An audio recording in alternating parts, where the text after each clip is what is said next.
எல்லாருடைய கேள்வி இப்படி தான் இருக்கும். பல்வேறு ஜாதகங்களை ஆய்வு பண்ணி பார்க்குறப்ப இந்த 10 வருடத்துக்கு ஒரு தடவை மாறுது அப்படிங்கிறதே பல்வேறு ஜாதகங்களை வச்சு கணிச்சு பார்க்குறப்ப அந்த ஆய்வு நடத்துறப்ப தான் உங்களுக்கே தோணுது இது வந்து 10 வருடத்துக்கு ஒரு தடவை மாறுதுங்கிறதே நீங்க அங்கே தான் அனலைஸ் பண்றீங்க. அது உடனே கிடைக்கல. அதான் சொல்றேன்ல, இது 10 வருஷத்துக்கு நகரும்னால நம்மளால அனலைஸ் பண்ணவே முடியல.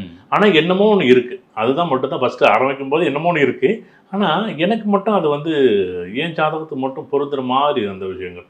இது 10 வருஷத்துக்கு நகருதா, இல்லை 1 வருஷம் 1 மாதம் 10 நாளைக்கு மாறுதா, இல்லை இப்படி தான் கால்குலேஷன் நகருமானலாம் தெரியாது. ஆனால் என் ஜாதகத்தை நான் என்ன பண்ணுறேன், நான் நிறைய நடந்த நிகழ்வுகளை மட்டும் நான் இது சரியாக பொருத்தமாக இருக்கான்னா சரியாக இருக்குது. ஆனால் இது ஜாதகத்திலே கிராஸ் செக் பண்ணிக்கிறீங்க அப்படிதான் பண்ண முடியும். இப்போ நீங்கள் உங்கள்கிட்ட சார் நேற்று காலம் அடிபட்டுச்சா, இல்லை நேற்று காலம் நான் அடிப்படையோ, நேற்று காலையில் 11:30 மணிக்கு வெங்கடேஷ் அடிபட்டு, ஆமாம் அடிபட்டு தான் இருக்கணும். அது இப்போ நீங்கள் கேட்டால் கூட இல்லைன்னு சொல்லலாம், இருக்குன்னு சொல்லலாம். இது யார் அதை நான் அடியாவே நினச்சிருக்க மாட்டேன்.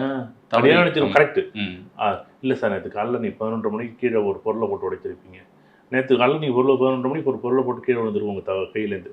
கேட்டால் அது ஞாபகம் இல்லையே அப்படிம்பீங்க. அப்போ இந்த நிகழ்வுகளை வந்து யாரோ ஒருத்தருக்கு ஆய்வு பண்ணக்கூடாது. அப்போ கூட இருக்கக்கூடிய சக வாடிக்கையாளர்கள் இந்த நேரத்தில் நமக்கு வந்து எப்போயுமே நம்ம போய் அவங்க மேலே அவங்களுக்கு முன்னோட்டமாக போய் பார்த்தீங்கன்னா இது வந்து இது சரி இது தவறுன்னு கேட்க முடியாது பாருங்க.